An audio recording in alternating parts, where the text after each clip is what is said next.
Bueno, el tema de hoy son sistemas fluviales. Este tema está relacionado con el análisis de los aportes producidos a partir de un cauce superficial, natural, a partir del registro y las mediciones de caudales, cómo poder procesar esa información, trabajar con esa información destinada principalmente, como está orientada esta presentación, hacia la explotación de ese recurso, es decir, la explotación de ese recurso hidrológico a partir de la cuantificación de la magnitud de ese recurso y también posteriormente la variabilidad de ese recurso. En primer medida, entonces, para poder trabajar con los datos y empezar con los primeros análisis, es muy importante entonces previamente haber medido y registrado los valores de esos aportes, para lo cual es necesario aforar, que justamente viene de la palabra de medir, en este caso los caudales aportados por el río, con el objeto, como decíamos, para posteriormente darles un tratamiento y poder cuantificar el tamaño de este recurso y la variabilidad de ese recurso en el tiempo. Entonces, como lo planteábamos, el objeto de aforar es establecer el régimen de los caudales que circulan por ese cauce, por esa corriente, y es el dato básico indispensable para poder realizar cualquier proyecto hidráulico que justamente esté destinado no tan solo a la explotación del recurso, sino también a aquellas obras que estén destinadas hacia la protección o daño que nos pueda generar ese recurso. En este caso particular, cuando estamos hablando de un cauce, los daños tienen que ver principalmente con las crecidas, con los desbordes que puede tener ese río por fuera de su cauce natural. Y bueno, aquellas obras que se generen para justamente mitigar ese efecto, como así también construcción de vertederos, construcción de puentes, etc. Todo eso son obras que están destinadas hacia la protección de, digamos, de los daños que nos pueden generar ese recurso. Entonces, sí o sí, el dato elemental para poder empezar a trabajar o entender el comportamiento de ese recurso, de ese cauce, es primordial previamente haber registrado o medido durante un tiempo suficientemente lo prolongado como para poder abarcar años que sean ricos, años que sean pobres, años que sean medios, es decir, tener la mayor representatividad posible de todos los abanicos de caudales o valores que podría llegar a tomar ese escurrimiento, para no trabajar en un tratamiento sesgado de esa información. Digamos, cuando uno trabaja con poca información, puede estar cometiendo el error de estar trabajando en forma sesgada.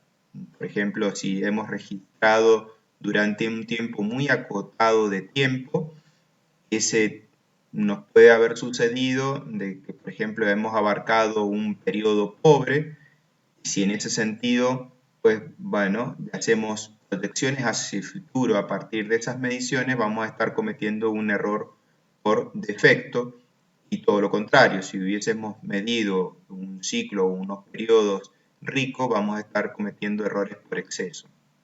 Entonces, por ahí la importancia de registrar un periodo lo suficientemente prolongado como para poder tener una representatividad adecuada del comportamiento de ese cauce.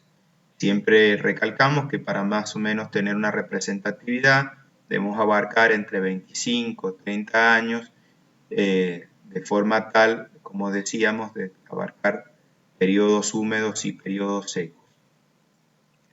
Los aforos permiten determinar y estimar básicamente la velocidad de la corriente de agua. Básicamente todas las metodologías de aforo, la mayoría, se concentran en poder determinar cuál es la velocidad del escurrimiento en la sección en la cual estamos trabajando o midiendo. Y posteriormente, mediante la cuantificación del área mojada, poder entonces determinar el caudal a través de la ecuación de continuidad, teniendo presente que el caudal es igual a la velocidad por el área mojada. Es decir, en este caso estamos hablando de lo que se denominan aforos directos, es decir, aquella metodología que, como lo dice la palabra, en forma directa estamos midiendo el caudal. Y esto se diferencia a través de las denominadas, por ahí, secciones artificiales de aforo, como pueden haber visto en hidráulica general, barreras de pared dureza o vertederos de pared dureza tipo Marinus Bosch, aforadores partial, aforadores triangulares, de pared delgada, o bueno, cualquier característica de estructura de aforo, son mediciones indirectas que consisten, en vez de estar midiendo directamente el caudal a partir de la determinación de la velocidad, lo que consiste en determinar una altura de agua o un calado o una carga hidráulica a partir de la cual esa carga hidráulica se traduce en un valor de caudal. Estos serían aforos indirectos, en este caso utilizando una variable auxiliar que vendría a ser el tirante de agua sobre la barrera de aforo. En este caso, cuando estamos hablando de aforos indirectos, como decíamos, son aquellas metodologías que de alguna forma tratan de medir en forma directa la velocidad del agua en una sección determinada. Esa sección también se denominan secciones de aforo, o es la sección en la cual se aforó, y si se afora sistemáticamente en esa sección se denominan secciones de aforo. Para lo cual, para medir la velocidad del agua, se utilizan distintos instrumentos. Un instrumento muy utilizado, muy común, tienen que ver con el aforo con molinete. El molinete es un instrumento que consiste en una hélice que, bueno, me permite, al introducirlo en el agua, medir la velocidad del agua en distintos puntos de la sección. También puede ser un aforo con flotador, en este caso es un aforo de menor precisión, pero bueno, consiste en tratar de medir la velocidad superficial del agua a partir de tirar objetos flotantes sobre la superficie. Tendríamos aforos químicos, en este caso se están midiendo, en vez de medir directamente la velocidad, se mide directamente el caudal mediante una metodología particular que la vamos a ver. También podríamos medir la velocidad con equipos de ultrasonido que también hoy existen a partir del avance de la electrónica, pero que en cuanto a la metodología es muy similar a la que vamos a desarrollar. Bueno, vamos a ver ahora concretamente lo que es el aforo con molinete. El molinete es un instrumento semejante al que estamos viendo en la imagen, que consiste en una hélice. Esta hélice se enfrenta directamente a la circulación del agua, como lo muestra esta imagen, es decir, el agua en este caso está circulando en esta dirección, el molinete va sujeto a un cuerpo y ese cuerpo sujeto a una barra que permite justamente la barra, a partir de la operación de la persona que está manejando el instrumento, poderlo introducir dentro de la corriente. De forma tal que lo que se enfrenta directamente a la circulación del agua, en primera instancia, es el molinete y no la barra y después el molinete. Es decir, que el molinete tiene que ser el primer objeto que es interceptado por la corriente para no alterar la medición. La velocidad del agua se mide en función del número de revoluciones con que gira este molinete. Es decir, a mayor número de revoluciones, cuanto más rápido gira, significa que evidentemente el agua está circulando a una mayor velocidad. Y lo contrario, cuanto lo hace más lento, la velocidad de escurrimiento es más lenta.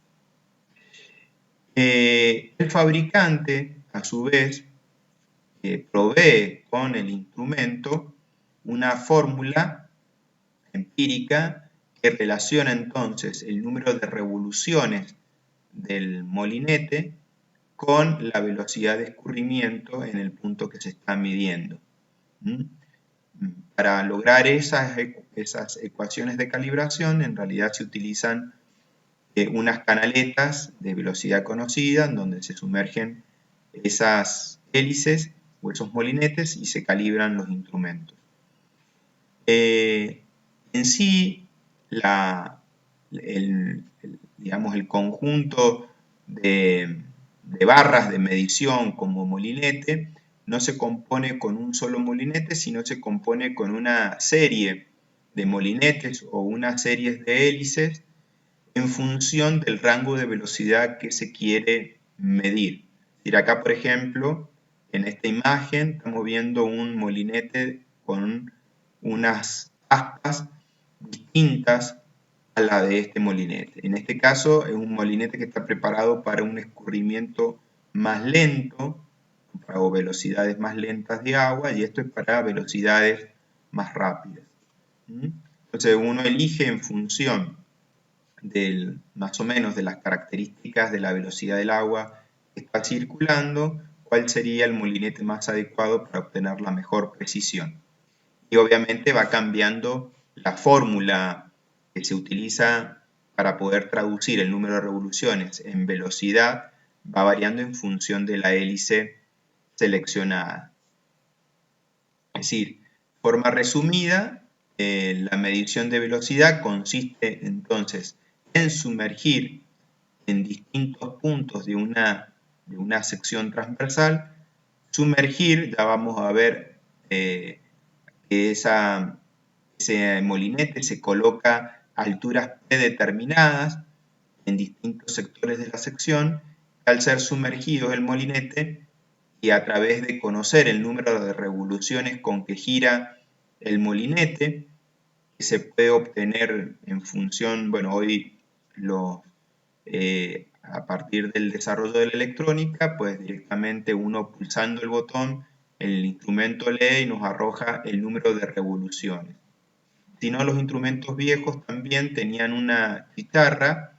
Por eso, por ejemplo, en esta imagen podemos ver al operador que tiene unos auriculares, dado que después de haber girado un número determinado de revoluciones, por ejemplo 50 o 100 revoluciones, el instrumento tocaba una chicharra y entonces el operario lo único que tenía que registrar es el tiempo transcurrido desde que se sumergió el objeto hasta que se sonó la chicharra. Y a partir de ahí, conociendo el tiempo y conociendo el número de revoluciones, sacaba el número de revoluciones por unidad de tiempo para poder calcular la velocidad. Acá podemos ver dos formas distintas de colocar el instrumento. En este caso, el instrumento está manejado con una barra. Esa barra también podemos apreciar que se encuentra graduada, lo cual me permite poder conocer exactamente a qué altura y qué profundidad se está colocando el molinete con respecto al fondo del cauce. Obviamente, para poder operar de estas características, el operador se tiene que introducir dentro del cauce o lo puede operar si no fuese un cauce muy profundo o con velocidades muy fuertes, y en tanto que exista la posibilidad, operarlo desde un puente o desde una pasarela que permita obviamente ir sumergiendo la barra en distintas partes de la sección, pero lo va trabajando, ¿no es cierto?, desde el puente o desde la pasarela sin estar introducido en el cauce. Y si obviamente estamos hablando de un cauce poco profundo y muy ancho, con baja velocidad, como característica de la que estamos viendo, pues permite entonces que el operador con un weather se pueda meter dentro del escurrimiento y ir haciendo las lecturas. Obviamente que la forma correcta capaz no es como la que se está viendo acá en la imagen, que en realidad está comenzando el trabajo, sino que el operador tiene que ubicarse detrás del molinete con el objeto de no perturbar el escurrimiento de agua que impacta sobre el molinete. En aquellos cauces que son que tienen una correntada muy importante y la altura, digamos, entre el puente y el cauce sea significativa, de forma tal que sea muy difícil poderlo operar con barra, también existe la posibilidad de operarlo con un cable, en donde el molinete va sujeto a ese cable, el cable se baja y obviamente se introduce el molinete dentro del escurrimiento. En este caso, el molinete suele tener un timón en la parte trasera con el objeto de que siempre la hélice o el molinete quede perfectamente enfrentado contra la circulación del agua. Esto un poco está describiendo lo que estábamos nombrando recién, aquellos procedimientos en los cuales se puede colocar ya sea el molinete con barra o aquel molinete con cables. Ríos variables tienen que ser aquellos ríos, como estamos diciendo, que puede introducirse el operario dentro del cauce, obviamente que no son calados muy significativos, es decir, profundidades de aguas no muy significativas, de 50 centímetros, en donde la circulación del agua o la velocidad de la circulación no sea muy significativa, de forma tal que no lo arrastre al operario. También podemos trabajar mediciones de un puente, en este caso, si el puente o la altura del puente al fondo del cauce no fuese muy significativa, permitiría el uso de la barra. Si esa altura ya alcanza los 2 metros, 2 metros 50, empieza a dificultarse la utilización de barra e incluso si la velocidad del agua es relativamente importante, prácticamente el mismo empuje que hace el agua sobre el molinete y eso sobre la barra impide que el operario pueda sujetar la barra y mantenerla vertical. En esas circunstancias comienza a ser necesario empezar a trabajar con cable. El cable también lo podemos trabajar desde un puente e incluso en algunos casos se construye o se cruza un cable de lado a lado de los cauces que suelen ser importantes y se componen o se coloca una vagoneta que permite entonces al operario subirse a la vagoneta y trabajar en el distinto ancho del río o en los distintos sectores del río, ubicándose con la vagoneta en función de la necesidad, que es una forma económica sin tener la posibilidad de poder construir un puente. Es muy común ver en alguna sección de aforo de un río, en su momento, por ejemplo, en Valle Grande se pueden ver estructuras semejantes donde consiste, o en el cañón del Atuel, donde se puede ver el cable y la vagoneta que permite justamente poder desplazarse a lo largo del ancho del cauce sin ningún problema. Bueno, se podría utilizar una estructura de esa en donde se trabaja en ese caso con un cable con el molinete ubicándolo en los distintos sectores del cauce.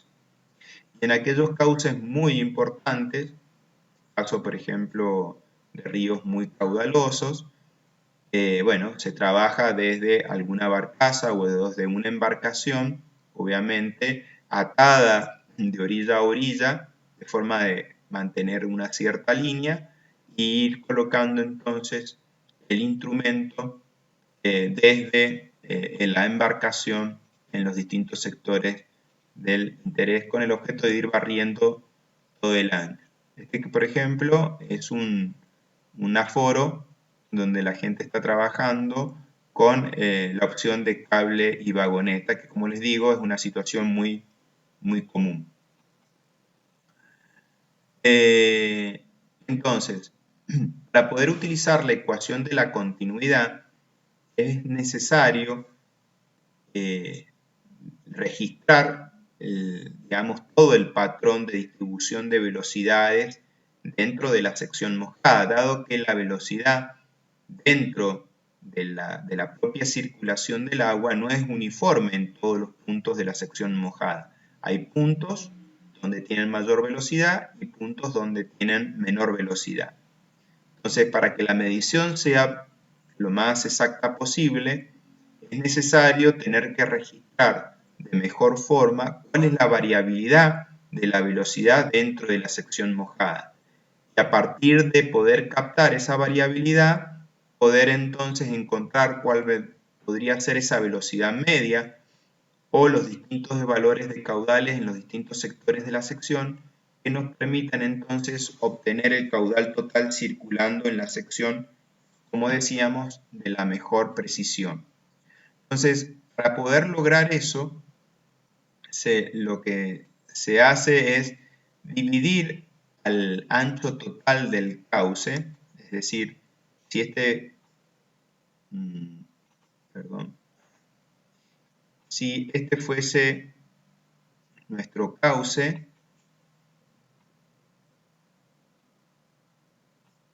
y esa fuese la superficie del agua, lo que se establecen son verticales de observación. Es donde se va a colocar al instrumento. Obviamente que esas verticales tienen que estar equidistanciadas unas de otras, de forma tal de poder tener una buena representación de cómo es la variabilidad de la velocidad. ¿Sí? Ya lo vamos a ver tanto en el ancho de la sección mojada como también la variabilidad que existe en cada una de estas verticales, teniendo presente que siempre la velocidad de escurrimiento en contacto con los bordes del cauce, es decir, fondo y laterales del cauce, la velocidad de escurrimiento es mucho más lenta que en la parte central. Esto es como consecuencia de la fricción que desarrolla la circulación del agua con el contacto de nuestra canalización o de nuestra sección. Entonces, esto nos genera, como decíamos, una variabilidad tanto en el ancho como en la verticalidad de una distribución de velocidades. También estas verticales de observación, cuando trabajamos con la barra particularmente, con la barra asociado al molinete, la misma barra nos permite ir haciendo el relevamiento de nuestro cauce. Acuérdense que el molinete básicamente nos estaría midiendo la velocidad, pero para poder conocer el caudal también deberíamos conocer la sección mojada. Entonces, para conocer la sección mojada, pues tendríamos que tener un relevamiento de esta sección. En el caso particular de que nosotros estuviésemos trabajando con una barra y, por ejemplo, capaz desde un puente, bueno, yo puedo medir previamente el ancho total de nuestra sección mojada. Ese ancho total lo divido en una cantidad de partes iguales. En este caso serían 5 partes, lo que me permiten establecer estas 4 verticales de observación que están equidistantes unas de otras. Entonces, a partir de ahí yo puedo hacer marcas en el puente que me determinen justamente cuáles son las verticales donde yo voy a ir colocando el molinete. Una vez efectuado eso, también el hecho de colocar la barra y que la barra toque el fondo, ¿sí? Como la misma barra estaba graduada, lo que me permite es conocer esta altura, porque el agua va a marcarme la intersección entre el agua y la barra, me va a marcar qué profundidad o calado de agua tengo en cada una de las verticales. Por lo tanto, si yo supongo que el agua en la sección está horizontal, yo proyectando esas distintas alturas, puedo ir reconstruyendo entonces la forma que tiene esta sección a partir de conocer estas distancias y conocer los distintos calados. Entonces ahí yo tendría, en primera instancia, tendría entonces cuánto valdría la sección mojada o una estimación de la sección mojada.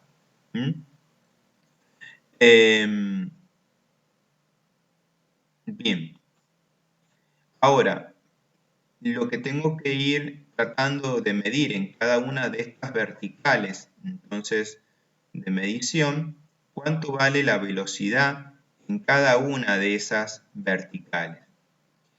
Yo entonces en cada una de estas verticales puedo hacer una, dos, tres mediciones o varias mediciones. La cantidad de mediciones que yo pueda hacer en cada una de estas verticales dependerá del calado o la profundidad de agua que exista en cada una de esas verticales. Si el calado es poco profundo, pues no voy a tener muchas posibilidades más que hacer capaz una sola medición, teniendo presente de que el molinete no es algo pequeño, sino que tiene un determinado tamaño que si bien me está midiendo la velocidad en un punto de la corriente, lo está midiendo en un sector que es bastante, es decir, un molinete tiene un diámetro que puede estar rondando los 5 o 7 centímetros, por lo tanto no tiene mucho sentido en una estructura de poca profundidad, como pueden ser 30 centímetros, 40 centímetros, voy a tener muchas alternativas para poder colocar el aparato. En tanto que si ya tengo profundidades de 1 metro 20, pues me da posibilidades de ir colocando en 2 y hasta en 3 puntos. Entonces, en función de la profundidad, puedo tener una o varias lecturas. Y también dependerá de la precisión que yo quiera lograr en el trabajo, obviamente, mayor cantidad de puntos, mayor precisión y obviamente mayor dedicación de tiempo. Pues será un equilibrio en función del objetivo de la medición. Si nosotros hiciéramos una sola medición, lo que se hace es colocar el instrumento a 0,6 de H, ¿sí? ¿Por qué? Porque si yo tomo el perfil de distribuciones, ¿cierto?, en una vertical, supongamos que este es el fondo de nuestra conducción, esta es la superficie del agua, ¿sí? Y supongamos de que el agua circula en este sentido. ¿Qué es lo que hemos dicho? Que la velocidad del escurrimiento en contacto con nuestro fondo, con nuestra pared en el cauce es prácticamente nula, es producto de la fricción. En la medida que me voy hacia la parte superior va aumentando. Entonces, un perfil de distribución de velocidades posible es semejante al que estoy graficando ahora. Entonces, ¿qué es lo que yo tengo que lograr? Tengo que lograr colocar el molinete. Si yo voy a hacer una sola lectura en mi vertical, tengo que lograr medir con el molinete cuál es la velocidad media de todo este perfil de velocidades, para poder obtener entonces un caudal que sea lo más exacto posible. En esas circunstancias, más o menos se ha demostrado de que en este caso yo dibujé un rectángulo cuya área, es decir, si mi rectángulo, este rectángulo que está acá, ¿sí? Obviamente no es perfecto, sería un rectángulo que tiene la misma área que la figura que obedece al perfil de velocidades. Es decir, este sería el rectángulo que me estaría representando una distribución uniforme de velocidades semejante al resultado de esta distribución variable de velocidades. ¿Qué es lo que sucede? Que la velocidad media se ubica estimadamente a 0,6 de la profundidad midiendo respecto de la parte superior del agua. Es decir, 0,6 sería esta distancia que yo estoy marcando acá. Es decir, esto sería 0,6, perdón, 0,6 de h. Obviamente que h es la altura total de agua, es decir que previamente yo tengo que introducir la barra, medir cuál es la altura o calado de agua en esa vertical y después calcular esta altura y ubicar el molinete a la altura en cuestión. Entonces esto me va a permitir medir esta velocidad. Esta velocidad que estoy midiendo, como es un solo punto, asumo que es la velocidad media representativa de esa vertical.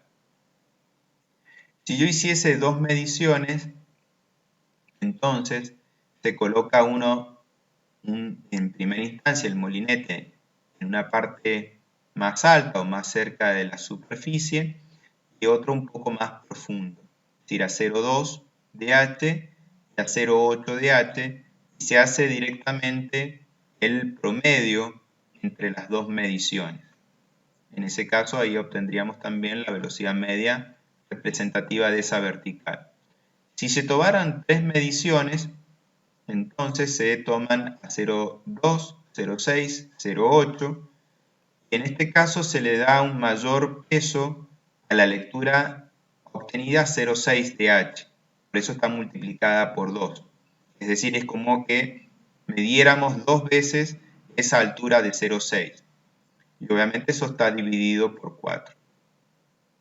Si tomáramos varias mediciones, que algo que fuese muy profundo, o por ejemplo, mediante la utilización de bastones, que es otra, otra forma de medir semejante al molinete, pero bueno, de características un poco distintas, uno puede hacer un barrido completo de toda la altura y obtener entonces de esa forma una velocidad promedio del total, que sería directamente entonces el promedio aritmético de todas las lecturas.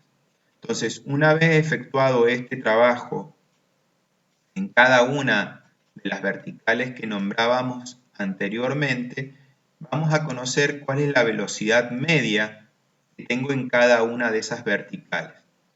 Entonces, ahora, una vez con esa información, es decir, conocemos las distancias entre verticales, conocemos los calados en cada una de esas verticales y conocemos las velocidades medias en cada una de esas verticales.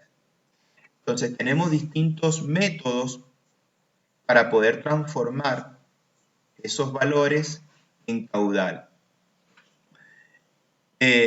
Tratando justamente en este caso, ya lo vamos a ver, de capturar la variabilidad de la velocidad en el ancho del cauce. Recién con la velocidad media en cada una de las verticales, lo que estábamos capturando es la variabilidad de la velocidad con altura. Y ahora estos métodos lo que me van a tratar de capturar con mayor o menor precisión la variabilidad de la velocidad en el ancho de la sección. Este primer método, que es el método aproximado, lo que consiste es, si yo tengo cada una de estas verticales, que es donde hice las mediciones, determino un área de influencia de cada una de estas verticales, la cual queda determinada por la distancia media entre verticales. Es decir, esta distancia que está acá es la mitad de la distancia que hay entre esta vertical y esta vertical. Igual en el otro lado. Entonces, la velocidad media que está actuando en esta vertical, lo que hago es multiplicarlo por esta área de influencia. Es decir, lo que estoy suponiendo es que esta velocidad que yo calculé acá estaría actuando en toda esta área. Si yo multiplico entonces esa velocidad por esta área, lo que me estaría determinando es el caudal que estaría circulando acá. Lo mismo hago para cada una de estas verticales, como así también para acá, y después hago la sumatoria de esos productos, de forma tal de tener todo. Entonces, en esas circunstancias voy a obtener el caudal total que estaba circulando por la sección. Si nosotros lo vemos o tomamos una visión, digamos, en planta de lo que hemos hecho, si yo estoy suponiendo de que la velocidad que hay en esta vertical es esta, sería esta vertical, y la que hay en esta vertical es esta velocidad, y acá hay esta velocidad, supongamos que, bueno, acá tengo esta velocidad, que sería esta vertical, y esta velocidad, lo que hemos estado haciendo en función de la metodología que hemos utilizado es suponer que nuestra distribución se está asemejando a esto. Por eso es aproximado. ¿Por qué? Pues está considerando esta discretización al suponer estas áreas, lo cual no es cierto, porque si yo lo miro desde una visión superior, como si fuese en planta, pues la distribución de velocidades es curva. Entonces ahí estaría un poco el error que estaríamos cometiendo. Para salvar un poco ese error aparece el método geométrico. Entonces lo que trata de calcular es el caudal circulando entre verticales a partir de calcular el volumen de unos troncos de pirámides definidos en cada una de estas verticales. ¿A qué me refiero? Acá, por ejemplo, tenemos una visión en perspectiva de cómo sería la distribución de velocidades. Es decir, acá tenemos la vertical 1, 2, 3, 4 y 5, y obviamente acá estaríamos o se estaría dibujando cuál sería la variabilidad de la velocidad en la sección 1, acá por ejemplo en la sección 2, en la sección 3, y así sucesivamente. Entonces, recién cuando veíamos que podíamos tomar distintas lecturas en cada una de estas verticales, lo que nos permitía era encontrar cuál era la velocidad media en cada vertical, que acá en este gráfico viene representado por este rectángulo, porque yo estoy suponiendo que la velocidad, a partir de calcular la velocidad media, estoy suponiendo que esa velocidad es constante en toda esta altura. ¿De qué forma? Bueno, de forma tal que la superficie de este rectángulo es igual a la superficie de la distribución variable de velocidades. Y lo mismo lo estoy viendo acá en la sección 2. No quedó muy... en la sección 2, que vendría a estar representado por ese triángulo. Entonces, ¿qué tengo? Tengo un rectángulo y tengo otros dos rectángulos. Si los vértices de los rectángulos los uno con rectas, ¿sí? En definitiva, no queda muy prolijo el dibujo, en definitiva me están quedando como troncos de pirámides. Capaz no lo aprecio muy bien acá, pero digamos, si yo uniera ahora la sección 1, yo tendría este dibujo, también yo podría unir entonces con líneas cada uno de los vértices de esos rectángulos. Entonces me quedan que entre verticales y verticales me quedan unos troncos de pirámides. El volumen entonces de estos troncos de pirámides lo que me está definiendo es el caudal que estaría circulando.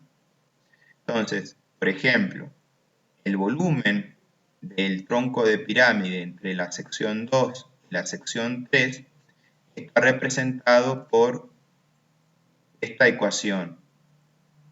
Que L23 sería la distancia entre la vertical 2 y la vertical 3, y eso lo debería multiplicar entonces por el área de esta figura, que sería la velocidad promedio en 2, por el calado o la altura de agua en 2, es decir, lo que me estaría dando es la superficie de esta figura, velocidad 3 o velocidad media en 3 por la altura de agua en 3, me estaría dando la superficie de esta figura. Acá estaría calculando el promedio geométrico de estas dos, que dividido 3 me estaría dando la superficie promedio de esto, que multiplicado por esto me estaría dando el volumen, ¿sí? Y cuando estoy acá en esta figura que termina en los extremos, que sería entre el 0 y el 6, pues me está quedando una pirámide que básicamente en los extremos entonces sería la aplicación de esa ecuación. Entonces, al sumar los distintos volúmenes calculados entre cada una de las verticales, me permite al sumarlo conocer el caudal del total de la sección. En este caso, se aproxima mejor, porque en definitiva yo lo que estoy considerando es, bueno, no tengo mucha precisión para dibujar, pero es ir considerando una distribución lineal entre vertical y vertical que se aproxima mucho mejor a la línea azul. Otro método que es semejante al geométrico en cuanto a precisión, pero es de distinta realización, tiene que ver con el método gráfico. El método gráfico consiste en, si esta es la sección mojada sobre la cual hemos medido, estas son las verticales, por encima de la vertical dibujar en escala el producto de la velocidad por la altura. Es decir, lo que estaríamos calculando acá son las áreas de las velocidades o del gráfico de velocidades medio. El producto de la velocidad media por la altura. Entonces lo voy llevando a una escala. Si después uno eso con rectas y calculo el área gráficamente encerrado entre la superficie del agua y el contorno superior de la figura, el área me va a estar representando el caudal. Lo que tengo que tener presente es la escala que yo utilicé en relación a la graficación horizontal, que tiene que ver con la distancia entre verticales, y la escala que utilicé para el producto. y a partir de ahí entonces el área me estaría representando, de la figura me estaría representando el caudal. Ese sería el método gráfico. Otro método es el método de las isotacas.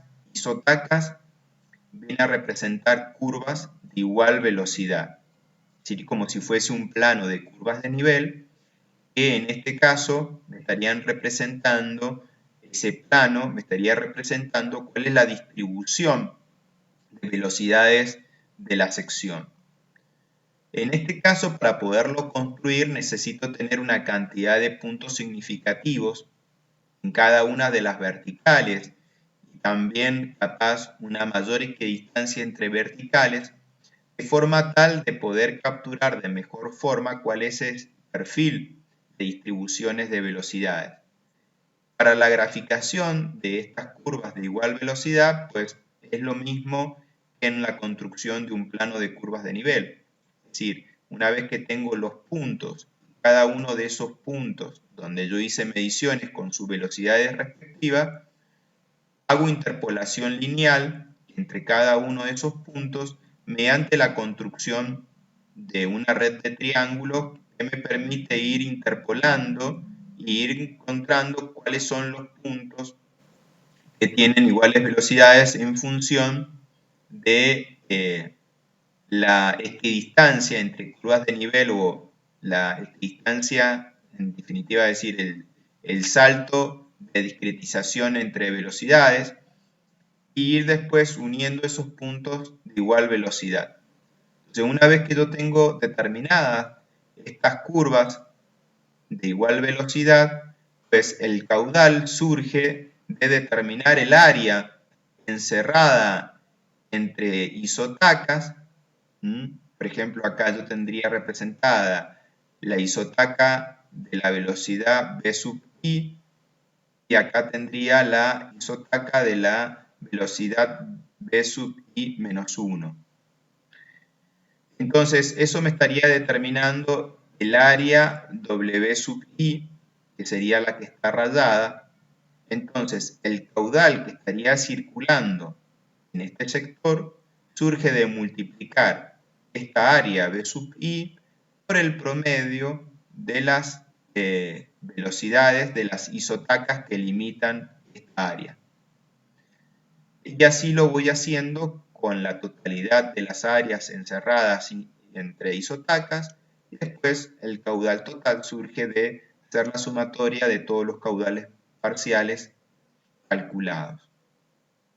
Entonces, de esa forma, bueno, esto ya estaríamos pasando a foro con flotador. Entonces, de esta forma, fíjense que es bastante laborioso, digamos, no es una medición que sea instantánea, sino que el trabajar con el molinete lleva un tiempo, tanto en campo, en la obtención de la medición del ancho, determinar las verticales, colocar el molinete en distintas alturas, registrar esas variables, y después, con esos datos relevados, ir en gabinete y poder calcular el caudal. Es decir, es una actividad que tiene o lleva su tiempo en mayor o menor medida en función de la precisión que queramos obtener, como así también en función de la magnitud del cauce con el cual queramos trabajar.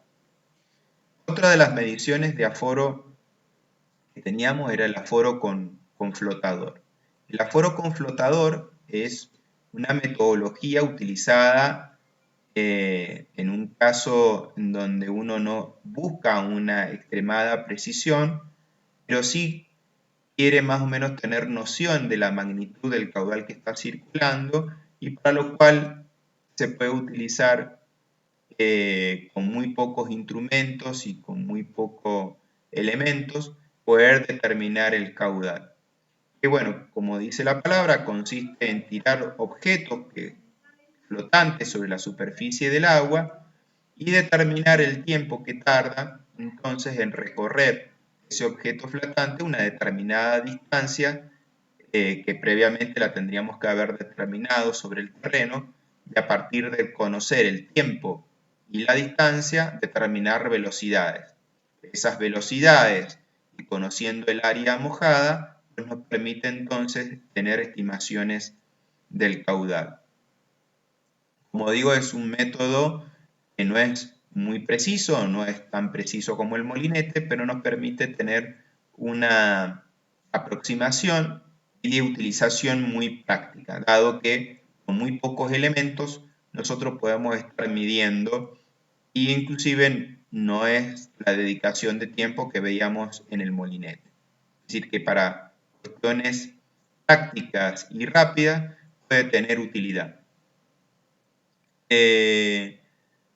Para poder tener una medición lo más representativa posible de la velocidad, es necesario que el objeto flotante, es decir, en primera medida, antes de tirar el objeto, tendríamos que establecer, digamos, o determinar qué tramo del río o de nuestro cauce vamos a trabajar. Ese tramo de cauce donde nosotros vayamos a trabajar, tenemos que tratar de que sea lo más recto posible, de forma tal de que la distribución de los filetes de velocidad en esa sección pues sean lo más recto posible y no estén perturbados por la propia curvatura, dado que al producirse una curvatura pues el agua trata de irse a la parte externa, lo cual nos dificultaría aún más poder capturar de mejor forma la distribución de velocidades. Entonces tenemos que intentar que el tramo sea lo más recto posible en donde nosotros vayamos a trabajar. A su vez, se aconseja en primera instancia que si es un cauce medianamente chico, el segmento sobre el cual nosotros vayamos a trabajar, que va a estar determinado por una sección inicial y una sección final, tenga una longitud de aproximadamente 30 metros. Si es un cauce grande, pues se alarga esa longitud tratando de buscar más o menos unos 150 metros. Entonces, la metodología consiste en tirar el objeto, obviamente, en la primera sección. En realidad, se lo tira antes. También es necesario disponer de un cronómetro, que hoy con un celular es muy fácil disponerlo. Es decir, cualquier reloj de un celular dispone cronómetro. Entonces, el objeto se lo tira antes de la línea. Cuando el objeto pasa la línea, se dispara el cronómetro y bueno, y una vez que llega al otro extremo de nuestro tramo analizado, se corta el cronómetro. Esa operación se debe repetir por lo menos 3 veces y también lo que se debe intentar es que el objeto no siempre se tire en el mismo sector, es decir, tratar de tirarlo en distintos sectores del ancho, también con el objeto de capturar la distribución de la velocidad en todo el ancho.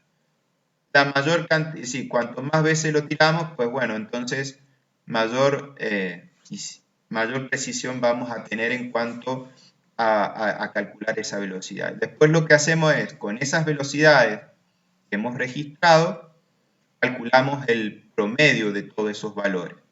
El promedio de esos valores va a ser el valor representativo, en este caso, de la velocidad superficial.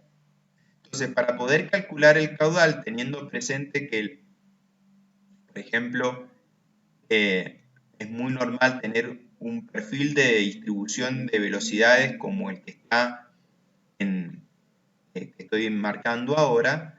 En este caso es cuando yo tengo velocidades de escurrimiento bajas, es decir, estoy en un régimen de río, el agua está circulando en forma tranquila.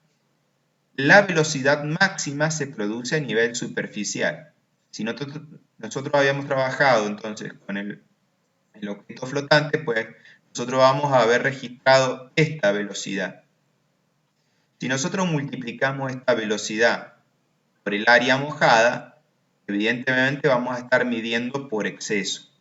Entonces, para tener una mejor aproximación, si nosotros distinguimos que estamos con este perfil de distribución de velocidades porque estamos en un régimen de río, lo que debemos hacer es multiplicar a la velocidad que medimos con el flotador por 0,8.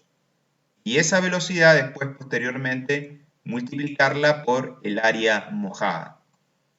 El área mojada la tendríamos que representar o relevar con una cinta métrica, con una escala de nivel o con algún elemento que nos permita ir entonces tomando medidas y poder cuantificar cuál es el perfil mojado de nuestra sección de estudio para a partir de ahí multiplicarla por la velocidad y conocer el caudal. Si estamos en un régimen de torrente, se da la particularidad de que la velocidad máxima no se presenta a nivel superficial, sino que la velocidad máxima se ubica por debajo de a nivel superficial y en ese caso la velocidad superficial es menor que la velocidad media. Entonces cuando estoy en un régimen de torrente, es decir, velocidades altas, lo que se hace es multiplicar por 1,05 a la velocidad superficial para aproximarnos de mejor forma entonces al caudal circulante. Bueno, ese es el método de aforo con flotadores, un método muy sencillo y rápido. El aforo químico es un aforo directo que a su vez tiene la posibilidad de poder ser sistematizado y de medición automática. Y en realidad el aforo químico consiste en medir el caudal a partir de la medición de la disolución de una sustancia química dentro del cauce. Evidentemente la solución química que se debe incorporar en la corriente debe ser una solución química que no vaya a producir contaminación. Es decir, que se puede utilizar concentraciones salinas u otros químicos de corta duración o degradables en el tiempo que no produzcan o afecten a la calidad del agua. En estas circunstancias, para poder medir el caudal, lo que se utiliza es la ecuación de la continuidad. Si yo tengo este tramo del cauce, estoy midiendo, tengo una sección inicial, tengo una sección final. En la sección inicial tengo un caudal Q sub 1, que es el que yo quiero medir, que es el que está circulando por el cauce, que posee una concentración C sub 0 de una determinada sustancia. Es decir, que en este caso, la sustancia química que yo voy a utilizar para hacer la medición ya existe y es presente en el cauce. Por eso está C sub 0. La concentración no es más que la cantidad de gramos por metro cúbico que hay de esa sustancia química. Entonces, si yo al caudal lo multiplico por la concentración, me va a estar diciendo, que sería esto que está acá en la ecuación, la cantidad de gramos que por unidad de tiempo están ingresando a mi sección de aforo. A su vez, yo acá tengo un pequeño caudal con una alta concentración de esa misma sustancia química, es decir, esto es un chorrito muy pequeño, pero que tiene una alta concentración de la sustancia química, la misma que trae naturalmente el cauce. Entonces, también, si yo estoy multiplicando ese Q, que es muy pequeño, por esta concentración, me va a estar diciendo la cantidad de gramos por unidad de tiempo que estoy ingresando acá. Por lo tanto, si acá está ingresando esta cantidad de sustancia química y esta sustancia química acá, es la misma que está saliendo acá. Por lo tanto, lo que va a salir va a ser Q sub 2. Q sub 2 sería la sumatoria del caudal Q sub 1 más el Q minúscula. Estos estos dos caudales, evidentemente, lo que entra debería salir. Sería Q sub 2. Si Q sub 2 lo multiplico por la concentración 2, me tendría que dar la misma cantidad de gramos que resulta de sumar los gramos que ingresan acá y los gramos que yo estoy volcando. ¿Sí? Esto sería entonces la ecuación de la continuidad. Me estaría indicando la cantidad de gramos que entran al tramo y la cantidad de gramos que salen, que deberían ser iguales, lo que plantea la ecuación. De esta ecuación, entonces yo puedo despejar Q sub 1, que es lo que realmente yo quiero medir. Entonces, la ecuación a la cual llego, y acá lo que se está reemplazando también, que no está expresado, es que Q sub 2 es la sumatoria de Q sub 1, ¿no es cierto? Que ya lo dijimos, por Q minúscula, ¿sí?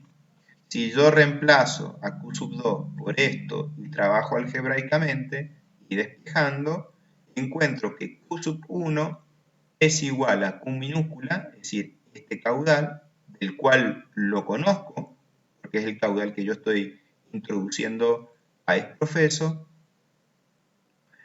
C sub 1, que también la conozco, porque es la concentración que yo preparé previamente de esa sustancia, C sub 2, que debo medir la concentración C sub 2, y C sub 0, que la debería medir.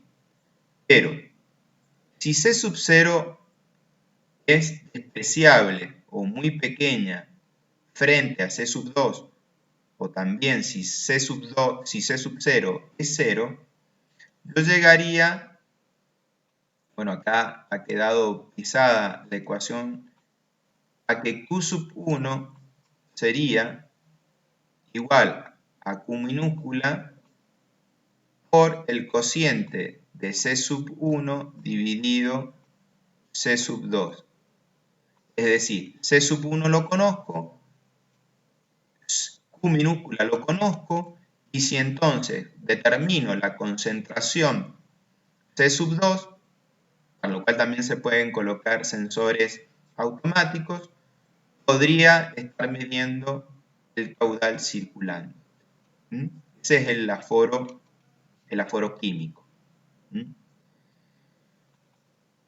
Bien, entonces, lo que hemos desarrollado hasta ahora son aquellas metodologías de aforo directo que me permiten entonces, ya sea a través de molinete, con el flotador o aforo químico, poder encontrar los valores de caudal que están circulando en un momento instantáneo. Salvo el aforo químico, los otros aforos, y fundamentalmente el aforo molinete, y bueno, no está acá representado el aforador con ultrasonido, pero que también se trabaja en forma similar al aforo con flotador, son metodologías que para poder medir hay que llevar el equipo, hay que trabajar, lleva un tiempo, por lo tanto el aforo directo no es una metodología que uno pueda aplicar en forma rutinaria todos los días, permanentemente, e inclusive si uno pretende hacer varias lecturas por día, de forma de capturar de mejor forma el comportamiento del cauce a lo largo del día o inclusive a lo largo del año y a lo largo de varios años. Entonces, es necesario de buscar otra metodología más rápida, inclusive una metodología que pueda ser automatizada, que permite entonces ir haciendo la lectura más rápidamente.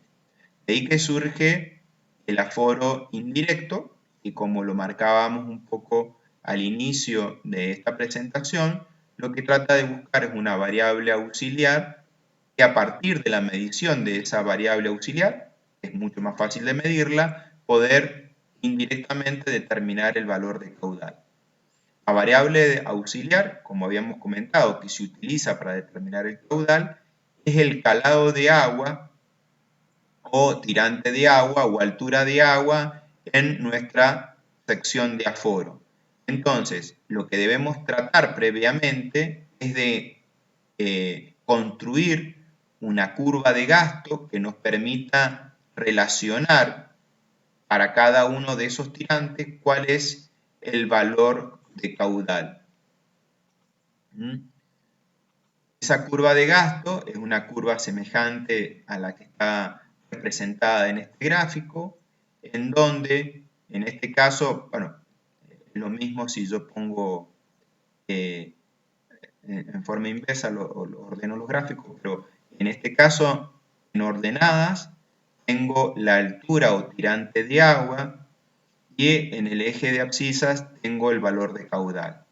Entonces, a partir de conocer esta curva, yo puedo encontrar con una determinada altura, intersectar la curva y poder determinar un valor de caudal. Entonces, lo que yo debo es construir esta curva de gasto. En esas circunstancias podríamos tener dos escenarios distintos. En el caso de los ríos, suelen ser cauces importantes, como puede ser el río Mendoza, el río Atuel o cualquiera de nuestros ríos que conforman la provincia, las secciones de aforo son secciones naturales, no son secciones artificiales construidas a exprofesos para medir, sino cuando uno habla de secciones de aforo, son secciones naturales sobre las cuales es necesario previamente construir esta curva de gasto. Para construir esa curva de gasto es necesario haber realizado varias lecturas con molinetes, con distintos niveles de caudales, de forma de poder ir encontrando distintos puntos, ¿no es cierto? Obviamente que esas lecturas hay que hacerlos en momentos distintos del río. Entonces uno va, en realidad antes de la curva, uno va encontrando los puntos.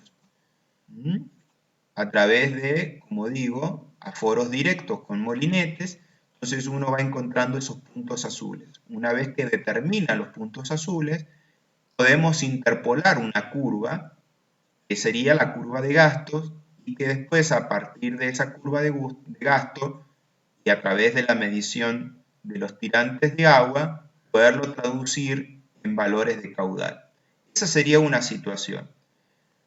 Como digo, en caudales o en cauces importantes, se trabaja directamente sobre secciones naturales.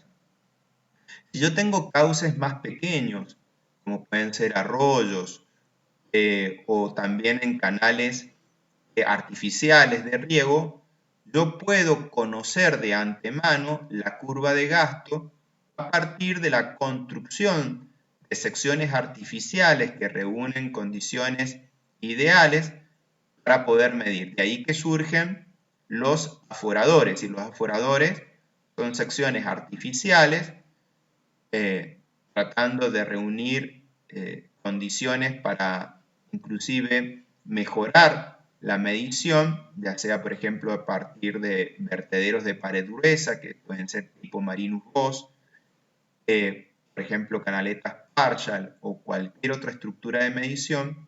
Entonces, como son mediciones o son secciones artificiales, y a partir de la utilización de un modelo hidráulico o de ecuaciones hidráulicas, yo puedo hacer una situación de antemano, construcción de antemano de esta curva en forma teórica, es decir, sin haber trabajado con ningún molinete.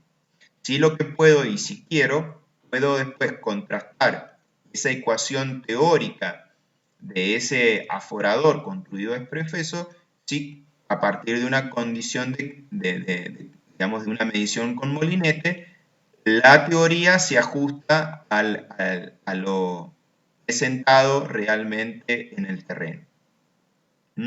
Serían las dos circunstancias distintas.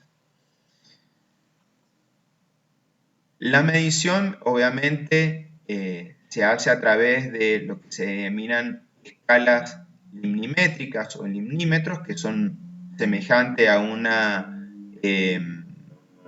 escala de, más que escala, o regla de nivelación, es decir, están graduadas cada centímetro con E invertidas de distintos colores, tal cual lo estamos viendo acá, de forma tal de poder a simple vista poder detectar simplemente cuál es el nivel de agua o calado de agua en nuestra sección de aforo. Acá, por ejemplo, estamos viendo una sección de aforo natural, fíjense que no hay nada artificial, y sobre esta sección transversal del río, bueno, se han colocado escalas.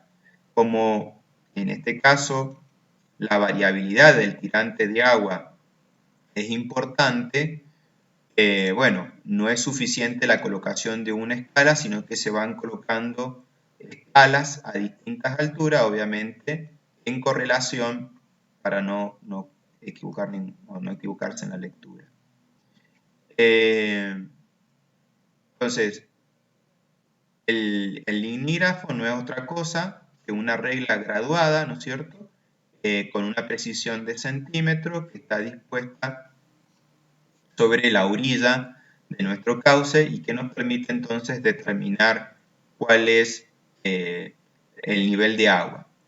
En este caso, no permite un registro continuo, sino que solamente un valor puntual. Nosotros lo debemos apreciar cuando nos acercamos a la sección y la miramos o leemos sobre la escala.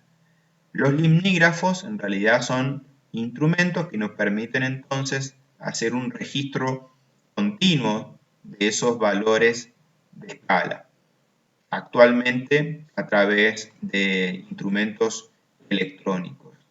Hay de distintos tipos, hay limnígrafos de flotador, neumáticos, de ultrasonido, ¿sí? Que nos permiten entonces poder en forma automática medir la altura de agua.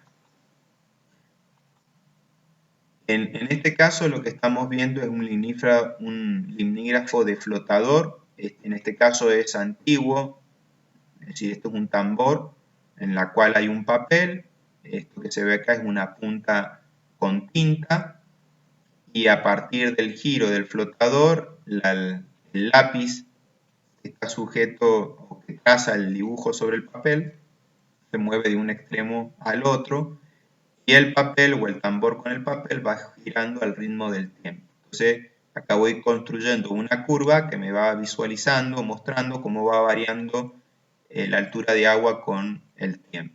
Obviamente que todo eso ha sido reemplazado por la electrónica, pero sigue existiendo el limnígrafo de flotador, nada más que todo esto ahora es reemplazado electrónicamente. Entonces la altura de agua se mide a partir del movimiento del flotador hacia abajo o hacia arriba, el movimiento que ejerce sobre la polea. Básicamente un limnígrafo se coloca, a ver, no sé si tengo, no. Se coloca sobre una cámara de aquietamiento, es decir, si esta es la sección transversal, lo que se hace, se construye acá, se hace una excavación y se construye una cámara y se comunica a la cámara con el cauce mediante un tubo. Y lo que tiene por objeto esta cámara es eliminar el oleaje que naturalmente existe en una corriente natural. Entonces, ese oleaje se elimina producto de que al ser la conexión con un tubo, cuanto más pequeño es el diámetro del tubo, pues más se amortigua el oleaje acá. Cuanto más grande es el diámetro del tubo, pues más grande es o no se amortigua tanto el oleaje. De todas formas, no es tampoco conveniente colocar un tubo muy pequeño para que no se pueda obstruir con sedimentos fácilmente sobre el fondo de la canalización. Entonces, obviamente que esta cámara de aquietamiento también se la cierra para protegerla de las condiciones externas ambientales. Y en este caso, si esta es la polea, bueno, no quedó muy bien dibujada, el flotador va dispuesto acá, ¿no es cierto? Y acá viene el contrapeso. Entonces, cuando sube el nivel del agua, el flotador sube y mueve o hace girar la polea en un sentido. Y al contrario, cuando el nivel de agua desciende, el flotador baja y hace mover la polea en el otro sentido. Entonces, si se conoce el diámetro de la polea y el número de vueltas que da el eje de la polea, yo puedo conocer la distancia que existe entre la polea y el nivel del agua. Evidentemente, si sé qué profundidad tiene la cámara de aquietamiento, conozco la ubicación del flotador, por diferencia se conoce entonces cuál es el tirante de agua. Y eso, como les digo, toda esa cuenta uno la puede hoy sistematizar automáticamente y entonces el mismo flotador estarnos diciendo cuál es el tirante de agua presente. El ultrasonido, por ejemplo, el sensor de ultrasonido es semejante, nada más semejante en principio de funcionamiento es distinto, pero también es un instrumento, en realidad el sensor es como si fuese un pequeño tubo que larga un haz. Ese haz tiene una forma cónica, pero lo que hace es que la emisión de ultrasonido producida por el sensor obviamente viaja apuntando hacia abajo, toca contra la superficie del agua, se refleja y vuelve. Entonces, el sensor, a partir de determinar el tiempo que tarda esa señal en ir y volver, puede conocer cuánto vale esta distancia. Volvemos a lo mismo, si yo conozco cuál es la profundidad de la cámara de aquietamiento, por diferencia puedo conocer el calado. También los sensores de presión, a diferencia de estos dos sensores que se colocan por sobre el nivel del agua, el sensor de presión consiste en conocer el tirante de agua a partir de conocer la presión hidrostática existente.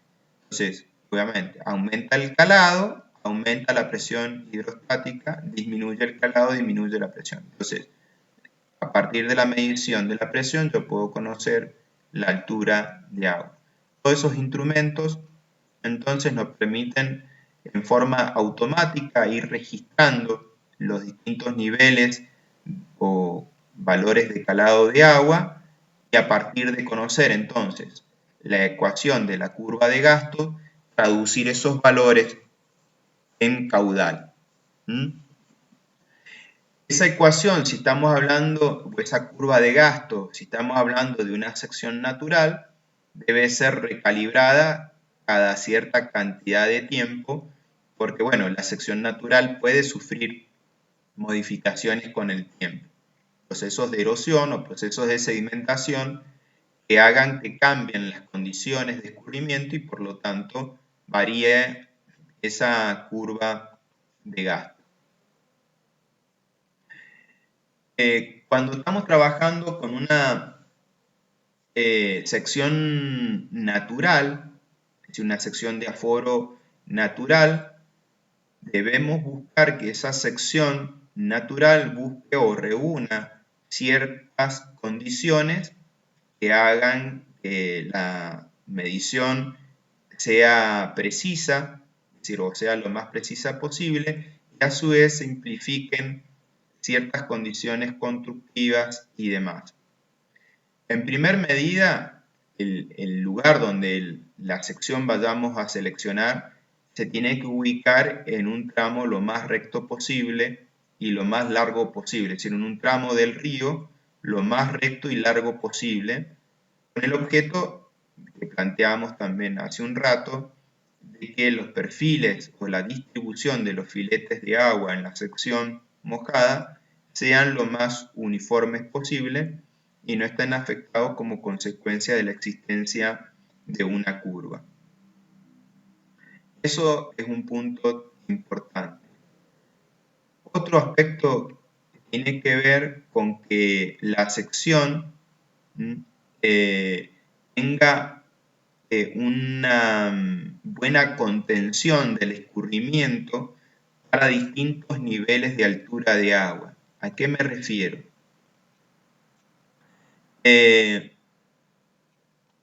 Por ejemplo, si yo tuviese una sección que tiene esta forma, poco profunda y muy ancha, cuando el caudal es muy pequeño, yo acá voy a tener una lámina de agua muy pequeña que va a ser obviamente muy difícil de determinar e inclusive puede suceder que los escurrimientos se concentren en un sector u otro sector de la canalización.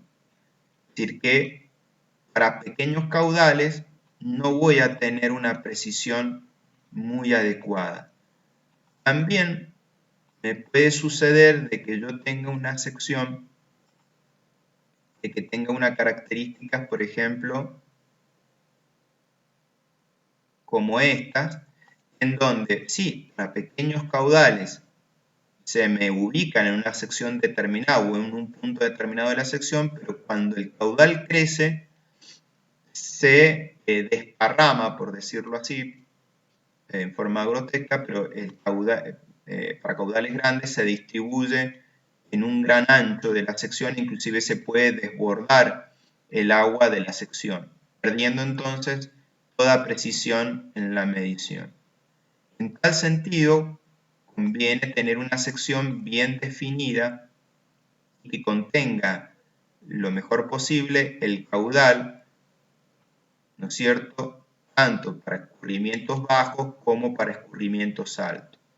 Y a su vez, para mejorar la precisión, lo ideal fuese una sección angosta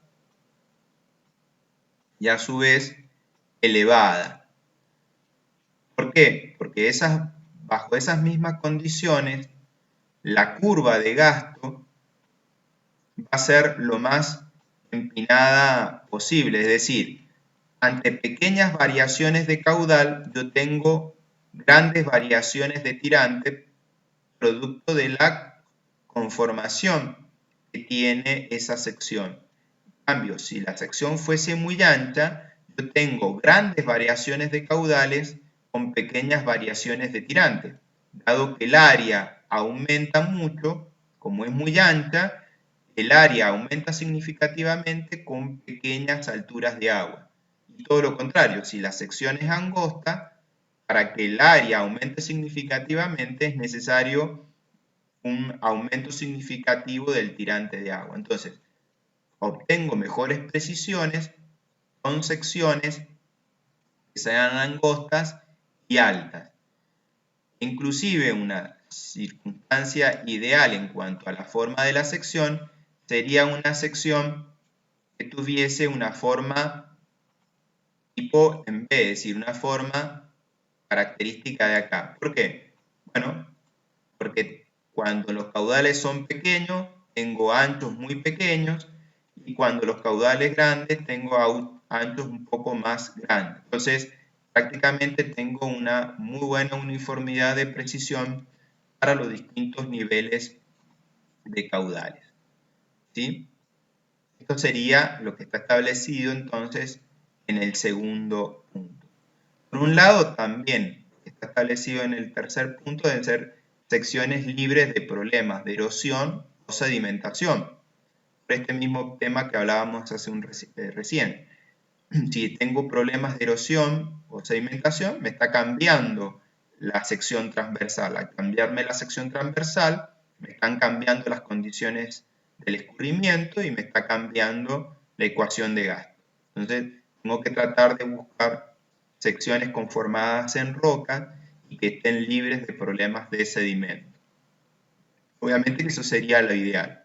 Si estoy en una sección que tiene problemas de erosión o sedimentación, pues entonces tendré que, en forma periódica, revisar las curvas de gastos para no cometer errores. A su vez, tengo que tener un buen emplazamiento para la escala limnimétrica, a pocos metros de la sección, para favorecer la lectura.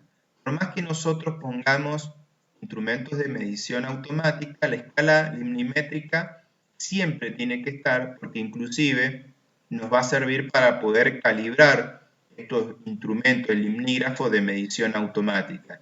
Es decir, siempre vamos a tener que contrarrestar. Es decir, obviamente esos instrumentos pueden tener problemas, pueden tener deterioros, estar en fallos y entonces para poder detectar su mal funcionamiento, como así también su calibración, es necesario disponer de el limnígrafo. Entonces voy a tener, el limnímetro o la escala limnimétrica, tener la escala, y a su vez tener asociado el limnígrafo.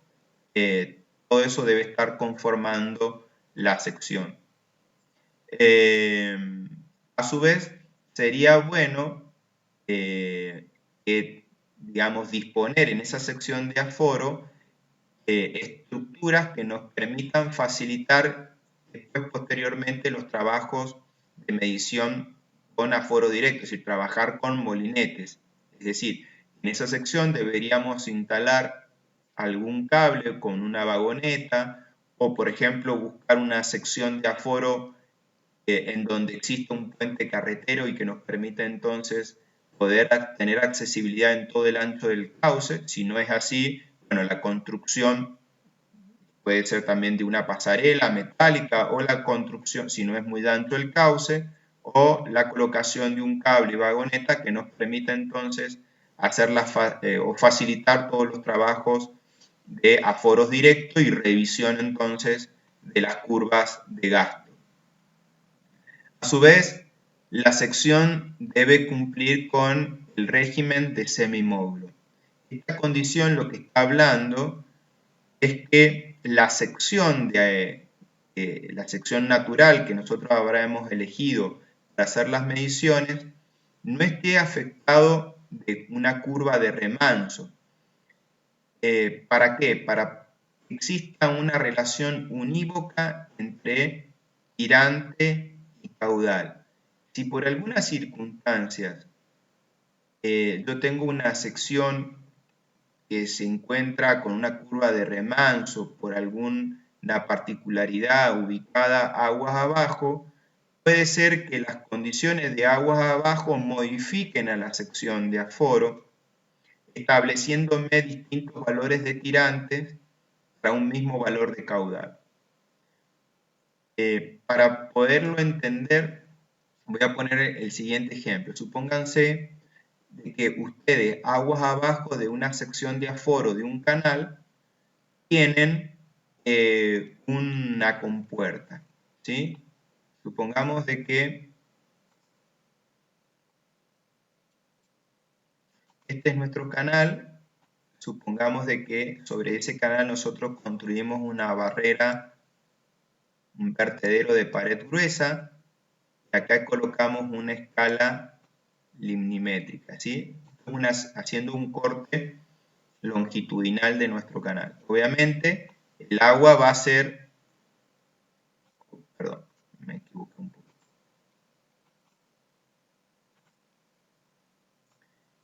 Acá voy a tener el escurrimiento crítico por encima de la barrera, porque es un vertedero. Entonces, yo voy a tener una condición acá. A su vez, bueno, en realidad cuando uno está logrando el escurrimiento crítico, justamente lo que está buscando es que esto se respete sí o sí. Al tener el escurrimiento crítico, yo estoy independizando esta sección donde yo estoy midiendo de las condiciones de aguas abajo, ¿sí? Entonces yo acá en esta cuestión yo me estoy garantizando una relación unívoca entre tirante y caudal. Si yo pusiese una compuerta situada acá, evidentemente y esa compuerta la voy cerrando, evidentemente lo que voy a hacer es ir levantando el nivel acá y embalsando hacia aguas arriba. Por lo tanto, a igualdad de caudal, en función de que yo cierre más o cierre menos la compuerta, yo voy a estar subiendo o bajando el tirante acá. Entonces, ahí, por más que yo ponga la escala, no voy a poder saber el caudal, porque para un mismo valor de caudal y en función de la apertura de la compuerta, puedo tener distintos valores de lectura de tirante. ¿Por qué?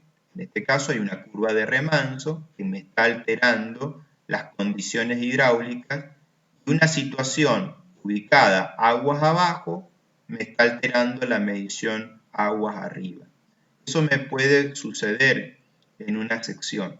Entonces lo que debería analizar hidráulicamente esa sección, eso uno lo puede observar a simple vista, de que eso no se me esté produciendo en mi sección de aforo seleccionada. Esa sería la condición de semimódulo. Bueno, el tema de la sensibilidad ya lo explicamos recién, que tiene que ver con buscar una sección que sea lo más angosta posible y lo más alta posible, y en lo ideal capaz una sección con cierta forma triangular, y deben buscarse buenas condiciones constructivas, digamos, o en un lugar que sea de fácil acceso para disponer, digamos, tanto para llegar al lugar como para generar la infraestructura que nos permitan colocar la estación limítrofe, hacer la cámara de aquietamiento y bueno, y todas las instalaciones que sean necesarias para poder asegurar las lecturas.